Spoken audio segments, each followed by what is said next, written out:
There you Awakening Wonders. Thanks for joining me today for Stay Free with Russell Brand. We are streaming live amidst an extraordinary, hazy, fluxy time of peculiarity. If you're in the UK now, you know, where are you? Anon Jam in the Rumble chat. Carl Rhino's got to be English. Your humble narrator.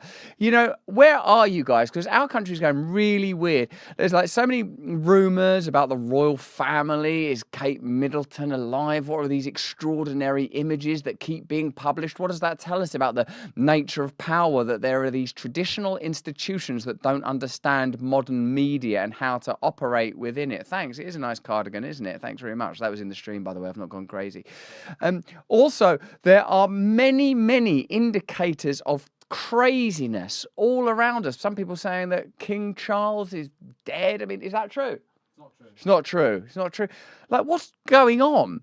And what about, you know, generally speaking, why do you even have monarchies? Are all our institutions decaying around us? What do you think, Synchronicity 525? What do you think, and Truth 2024? I'm talking to our awakened wonders in the chat who join us for exclusive content like a meditation that we did earlier that was pretty astonishing. We read a little bit of C.S. Lewis's The Problem of Pain. I realised that now I sort of have a different relationship with meditation. Look, we've got a lot to talk about. And one of the things we're talking about is the framing of information. Did you see Trump's bloodbath speech? If you saw it, you'll know that it was a particular speech about imposing tariffs on China were they to continue their practice of establishing factories south of the American border in Mexico. But that hasn't stopped the legacy media leaping on that word, the word bloodbath, as if it's a glorious hook upon which to hang propaganda. Jen Psaki's done a piece on it. The fella from Morning Joe did a little bit on it. He's actually as emphatic as I've ever seen him. And Nancy Pelosi, with, if I'm not mistaken, a glorious new haircut, was talking about it. And I think that this is something I'd like to invite you to consider, is if the word bloodbath provokes such conjecture, what about the numerous bloodbaths around the world right now? In Gaza, the escalating tensions between the United States and China, which has not yet become a bloodbath, I acknowledge, but has the potential to certainly consume much life, and the mother of them all, an ongoing potential nuclear conflict between NATO nations and Vladimir Putin's Russia. And indeed, it is Vladimir Putin's Russia, because he's just won an election there. Many people complaining that it's not a proper election. It's not a proper election. The only elections we like are the ones that we can rig, either through the management of the news cycle, through a variety of other means that I won't list while we're still on YouTube, or simply by presenting you with alternatives that do not allow you to interrupt institutional power while we are still broadcasting within the regime. I'm talking about those WHO censored and mainstream framing spaces. I'll let you know that if you join us and become an awakened wonder, you get 1 month off for free. Join up now and get a free month. God is great. You can join monthly if you want to, and you get an extra video every single week. Next week, chemtrails. Is it real? Is it real? Are there weather manipulation experiments taking place? I mean, and would you trust Boeing? They can't even do their normal job of getting a plane from A to B. You can't give them an additional weather management system obligations. We'll be covering all of the news that the legacy media are manipulating, and we'll be giving you different perspectives on the significance of the TikTok bill, the propaganda around Trump, and what is being concealed. First of all, there's look, here's Kate Middleton. She's up to something, but even that is not a recent photograph. Is that the truth? What's going on with this stuff? That's an old photograph. So they're not making it any easier. Why is Obama meeting with the Prime Minister? I don't know, man. I don't know why Barack Obama is in London. It's extraordinary. Your humble narrator. Rumble isn't as free as people think. I'll tell you what I will say is I've never had any reason to think that Rumble censor content. I really believe they are free speech. Absolutely. What I will say is when them lot were going for me, you know, the establishment and everything, Rumble were damn decent. Damn decent. Fighting for free speech where it matters. So you're sharing data. Oh, yeah, I don't know about that kind of stuff. Hey, let's have a look at this other royal announcement. Royal family hints at major announcements at any moment amid Kate Middleton health crisis. According to reports, BBC Events Production Unit has been notified to stay alert for an extremely important announcement. What's it going to be? Do we care? Is it just a soap opera? I know a lot of you don't care, do you? Then there's this. Pro-Vladimir Putin Russian media outlets have run a fake news story alleging that King Charles has already died. And this thing's doing the rounds, which is brilliant. And I suppose it's funny they've even left the hair. That's what I like about it. Oh, Lady Diana. It's going to be bad if he is actually dead, isn't it? But I suppose what this shows you is that we live in a different media space now. The old elites don't know how to tackle the problems of new media, and particularly independent media. And one relic who remains at the top of a pyramid of power, and you better believe I'm using the phrase pyramid deliberately, is Joe Biden. Did you know he's Irish? Has he ever mentioned that before? Has he ever sought to gain cultural capital from Irishness? I'm one of your own. Have a look at this extraordinary speech where he seems to imply that ERA is a company rather than a nation. You know, just a sort of a panoply of Biden disasters. Let's have a look. Great to have you here, and I'm very happy to see Northern Ireland's Executive Assembly reinstated last month.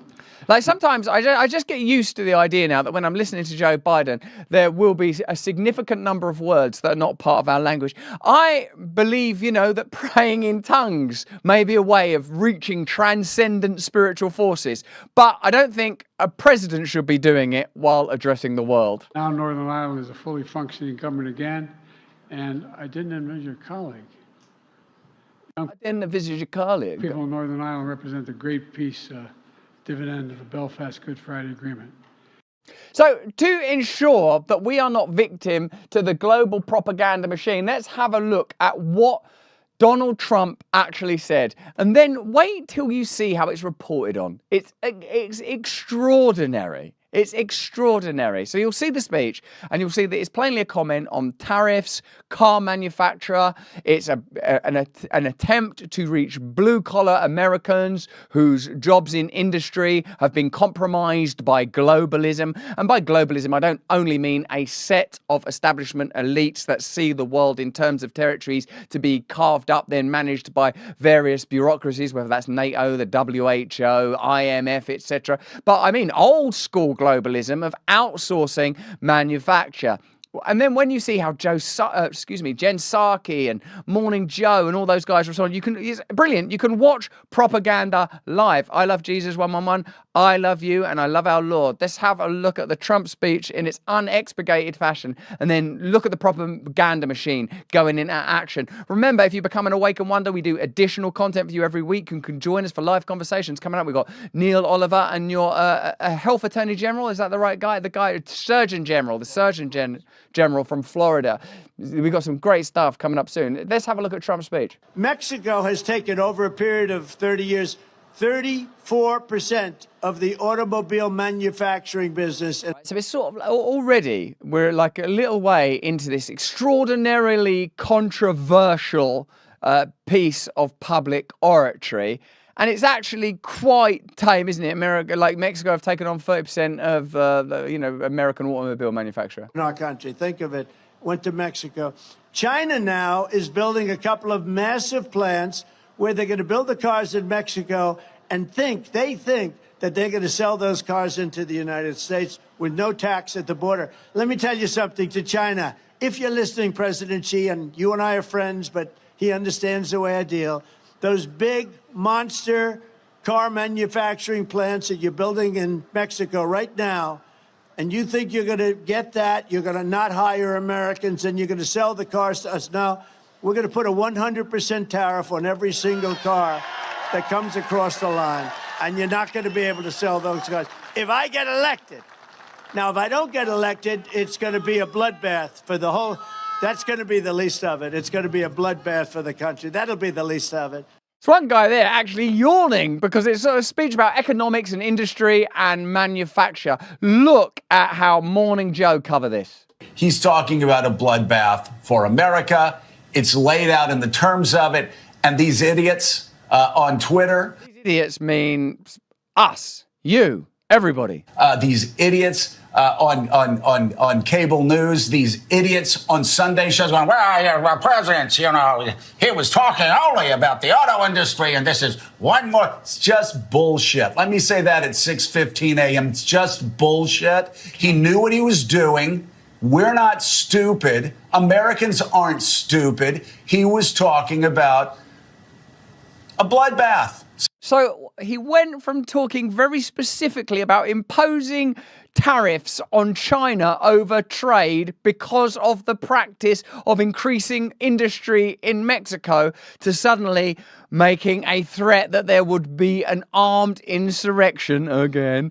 Remember that insurrections must be armed. You can't have unarmed insurrections. It's just a contradiction in terms. It was actually a rather dry piece of rhetoric about challenging a rival global superpower in the context of industry.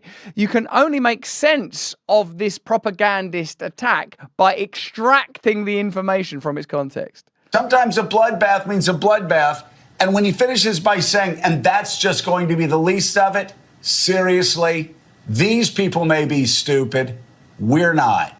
So a lot's packed into that. Of course, there's an attack on the 52% of you. I'm talking to people in the United States of America that prefer Donald Trump over Joe Biden if it were to be a direct contest. You are easily dismissed as idiots. And it seems like they've lost touch with the fact that now we have access to this information and can make these assessments for ourselves. Now, Jen Psaki, in her analysis, does at least acknowledge the idea of context, that this piece of information has been taken out of context. But her gambit is to expand it and say there's an even broader context where it'll make sense again. This is fascinating. And of course, the full context is that this is much bigger than one single speech. We all know by now that Trump's allusions to political violence are not merely rhetorical. His supporters take them literally. That's part of the big problem here. And he knows that too. So no, we did not miss the full context. This was not some meandering off-message comment. This is his message. Do you really think that? Can I ask you, yes or no, do you believe that these are sort of dog whistle or tacit messages that were the election, in spite of the evident polling popularity of Trump, to go Biden's way, that there would be armed consequences or specifically bloodbaths? Or do you feel like it was just a piece of casual language? And it's a casual language that's pretty frequently used. Have a look at Nancy Pelosi jumping on the bloodbath bandwagon. He's even predicting a bloodbath. What does that mean? He's going to exact a bloodbath? There's something wrong here. How respectful I am of the American people and their goodness. But how much more do they have to see from him to understand that this isn't what our country is about? Praising Hitler, praising the Russians. It said, what's wrong with Russia? They defeated Hitler. What about the millions of Americans who risked or gave their lives? It's not like this is as if the phrase bloodbath had never existed before. And yet bloodbath is an idiom that's frequently used in media spaces. Have a look at this. We begin tonight with the race for the White House and former President Trump's campaign now on the defensive after his fiery rhetoric at a rally in Dayton, Ohio. Is that the comp? Is that it says here news comp bloodbath? Ohio on Saturday night. Trump. Is that it? Which we've got a compilation here of the phrase bloodbath being used frequently. I'll show you now, first of all, how Google searches are directing the term bloodbath towards this story. But let's find that news comp. So here you go. If you put Trump bloodbath into a Google search, look what comes up. Just a limitless spate of stories, reiterating this decontextualized piece of language. The reason I think it's significant It's not only because I genuinely don't think that was Trump trying to sort of threaten an insurrection in the event that he was not successful in the 2024 election. I think it indicates that there's a complete lack of ideas within the establishment, that have nothing to offer except for the ongoing demonization of Trump. You know, like, if you consider that there are bloodbaths currently being enacted on the people of this planet in various wars and massacres and what some people are referring to as genocides. And many people believe, incidentally, that the current attempts to restrict, control, and even ban TikTok are not about protecting the American people, but are about preventing war reporting happen in an unregulated fashion. Let me know if you're aware of those stories, that the appetite to control TikTok is indeed not even to protect you from China. There's some brilliant stuff from Rand Paul on this that you'll enjoy. Do we have any idea where the sort of the bloodbath comp is? Fantastic. Let's have a look what Elon said on this as well. He's did an NPC tweet. Post, excuse me, on X. Easy to tell, isn't it? NPC today. Bloodbath. Okay. Let me move on to this TikTok story, if you don't mind, guys. Thank you very much. Move on to the TikTok story. So go up, Jim.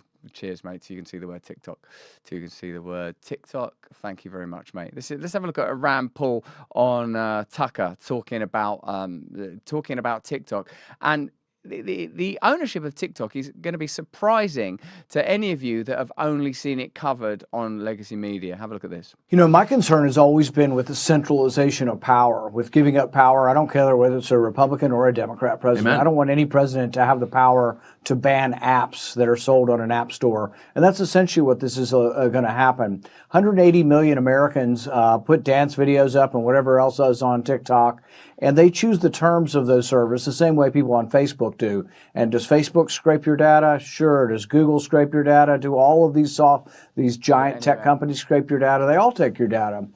But the thing is there are now accusations. They say, oh, TikTok's owned by the Chinese government. The Chinese communists own it. Well, that's not even true. You can't say stuff just over and over again that's not true. TikTok is owned by about 60% of it's owned by international investors from all over the world. 20% is owned by the two Chinese software engineers that created the app. And 20% is owned by the employees of TikTok, which I think what we're experiencing now is a kind of a meltdown into total hysteria, still trying to pose itself as rationalism and progressivism. I think that the institutions are collapsing. They're collapsing internally, they're imploding, and they're attempting to exert power using methods that 10, 20 years ago would have been successful. Maintaining the line, propaganda, denial of alternative news sources, but they no longer inhabit that ecosystem. Now we have independent media movements that are far more powerful than declining legacy media. We have new political classes and cultural classes emerging that are willing to have different types of conversations and form different types of alliances. New political systems that mirror this online technology will emerge, where people begin to recognize that we can have decentralized, open confederacies, new systems of representative, you call them constitutional republics, because I know you don't like the word democrat at all. The reason I used it, what I mean when I say democracy, is not the preservation and protection of a set of institutions that are able to continually assert power. I mean representation, the representation of the will of the people at the most local scale possible. And of course, with this technology, it becomes entirely plausible. But it has, decentralized but unified. A. Miller, you're absolutely right. And what we're living in is the kind of spasms of a system that recognizes it can no longer control information, that you can't go into an apoplectic rage because someone has used the phrase bloodbath while Biden continues to sell weapons. Let me just put that up. Have a look at that. Biden continues to sell weapons that are literally being used what you would have to say is a bloodbath. In a recent classified briefing, U.S. officials told members of Congress that the Biden administration approved and delivered more than 100 separate weapons sales to Israel in 150 days after October the 7th, amounting to thousands of precision-guided munitions, small diameter bombs, bunker busters, small arms, and other lethal aid, the Washington Post reported on Wednesday. That works out to one new arms deal every 36 hours on average. These transfers are classified as sales, but very few of them meet that definition in the conventional sense. The vast majority are funded through State Department grants. Biden made just 2 of these publicly funded sales to Israel public, and the only reason he did is because he had to. Section 36 of the Arms Export Contract Act requires the president to notify Congress when a proposed arms sale exceeds a certain value. While Biden is loud and proud about arming Ukraine, he prefers to arm Israel in secret. By spreading his military support for Israel across more than 100 sales, Biden kept pretty much all of them under the threshold per the AECA, thereby avoiding congressional and public scrutiny. So which bloodbath ought be covered? Which bloodbath is worthy of the attention of the legacy media? And indeed, what do you imagine the TikTok ban is really about? Is the TikTok ban about protecting you from a mendacious Chinese government that has an interest in maneuvering political issues within the United States? Or is the TikTok ban about restricting media in your country so that you don't have access to news reporting via TikTok that you otherwise wouldn't? I've had friends that tell me that TikTok is reports on Middle Eastern matters in a way that is I would say, I've heard pretty bold and explicit. Let's have a look at this. Washington's renewed urgency for TikTok ban is due to the war on Gaza. Let me know what you think about this. The renewed urgency to pass a bill to ban TikTok emerged due to Washington's concern about how its users were interacting with content regarding the Israeli war in Gaza.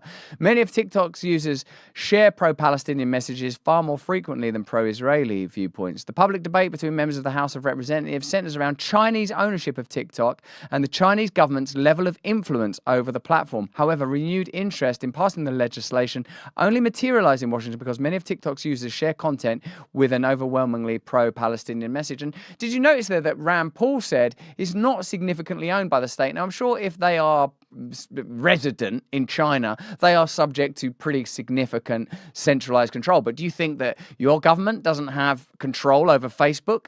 We know that throughout the entire pandemic period, various deep state assets were manipulating, censoring, de-amplifying, controlling information. We know that pharmaceutical companies extraordinarily were impacting the reporting that we were doing, that various other independent journalists were doing. We've got a series of Freedom of Information Acts requesting right now. Your state, my state, the state at large are partnering with big tech to control information. These censorship laws that are being passed around the world are being done precisely to facilitate that. Platforms like Rumble, significantly, X, undoubtedly, and TikTok, peculiarly, are spaces that the American government and the set of institutions and alliances that they have are plainly finding difficult to control. So, again, you just have to return to a core question. Whose interests do they serve? When they claim to be protecting you, when you see Morning Joe hysterical about Trump using a pretty popular and common idiom. When you see Nancy Pelosi frenetic and frantic, if that's a fair term. When you see Jen Psaki claiming that the only context that matters is a context that's been cultivated and created by legacy media for many years now, since dear Donald Trump first came down that golden escalator and announced his candidacy. What is the context they want you to live within? It's their context. What astonishes me, I'll say your name, mate, do another post. What astonishes me is we've already had 4 years of a Trump presidency. Was there a bloodbath then? What was it that happened that was so extraordinary and difficult? And is it you that they're interested in protecting? Should we have a look at, do we have the comp actually yet of the bloodbath? Oh yeah, of course, you told me. Look at how, so just to sort of round off this issue, let's have a look how commonly that phrase is used. If you're watching us on YouTube, we'll be available with you for a couple more minutes. Then we're going to be exclusively on Rumble. Have a look at this compilation. It seems like bloodbath is a pretty commonly used phrase. But as Politico.com reports tonight on the, quote, bloodbath at the RNC, Headlines calling it a, quote, bloodbath. Be a bloodbath. Not only is it going to be a bloodbath, but after they leave New Hampshire, it's a bloodbath on her home turf. That's really tough. Trump has left a lot of corpses in his wake. I mean, we can count the bodies as part of the, quote, MAGA drive to take over Maricopa County.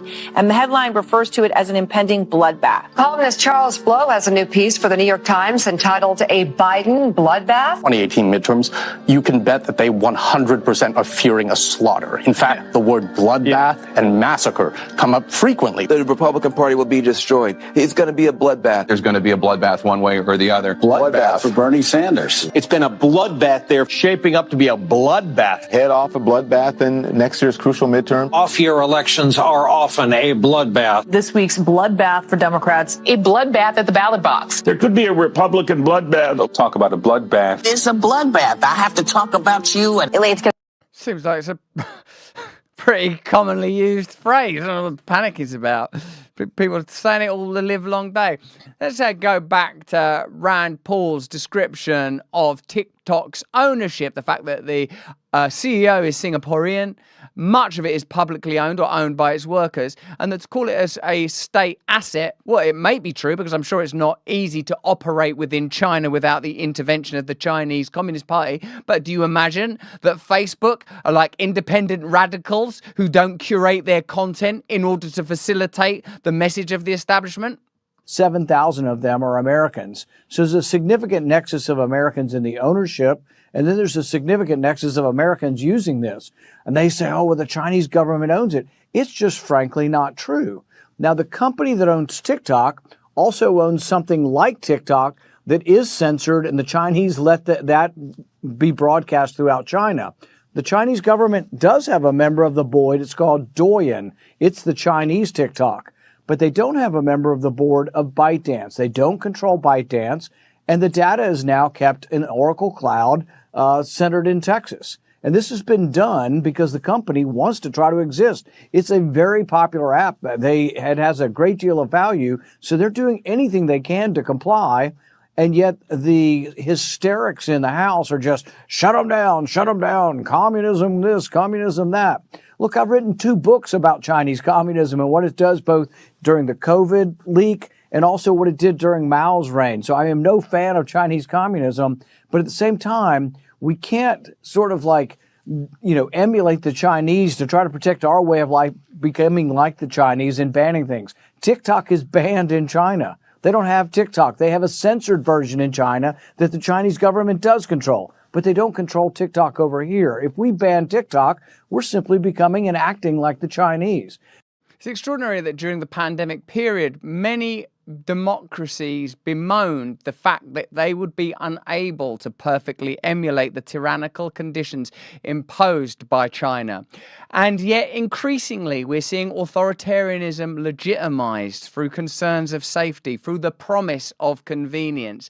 And this is a further example of censorship posing as protection. What did we learn in the pandemic period? They continually censored information in order to protect us. Well, what's happening now with the censorship of the conversation around excess deaths, with the censorship of the conversation around events in Ukraine, the censorship of the conversation around events in Gaza, the mad and giddy amplification of Donald Trump's bloodbath moment, euphemism, metaphor, while elsewhere bloodbaths are literally censored and ignored. What is it about TikTok that is so dangerous? Is it that TikTok is dangerous because it gives the Chinese a conduit through which they can manipulate the American population? Or is it the reverse, actually, that TikTok presents a threat precisely because it isn't in the thrall of the estate?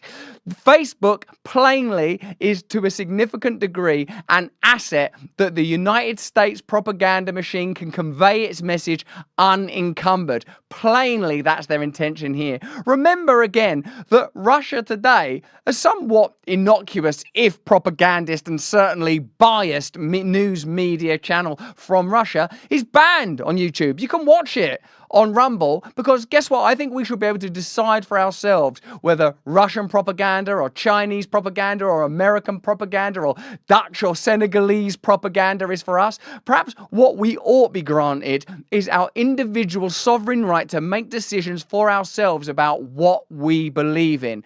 Let me know what you think we should believe in, because should we leave? We're gonna leave YouTube now, and we're gonna show. One second. No, leave it, please, leave it. Thank you very much. You could put back the screen there. That would be great. To switch to the screen on that one. That would be cool. Thank you very much. Well done. Because what we're gonna do is we're gonna cover Putin's victory in Russia, and what is the state of Russian democracy, and what is the state of American democracy. Remember, you can become an awakened wonder, and if you are an awakened wonder, you get numerous ridiculous advantages. At the moment, we're giving 1 month free membership if you use the code God is Great. We've got a video at the moment about Kate Middleton and the numerous extraordinary stories surrounding her. We've got some great guests coming up. We've got Roseanne Barr, Dr. Ladapo, he's the Florida Surgeon General. We've got Neil Oliver coming up on the show. And if you're an Awaken Wonder, you can join us live for those chats. Love Rand Paul, says Sage Hopkins on the Awaken Wonder chat. We had Rand Paul on just a couple of weeks ago. That interview's up on there right now. Put on the countdown. Thanks very much. Hey, also, have you considered this? Have you considered showing your allegiance by wearing one of these glorious garments, a White Crow t-shirt, to show that you are abandoning media narratives, that you cannot be controlled, that you will not comply? They're 25% off this week. We'll post the link, and you can get yourself one. Dress yourself up. They're available in a variety of colors, all of them equal, all of them valid. See you in a few seconds. Click the link in the description if you're watching on YouTube. We're going to go a lot longer, another half hour at least. See you in a few seconds. Okay, guys.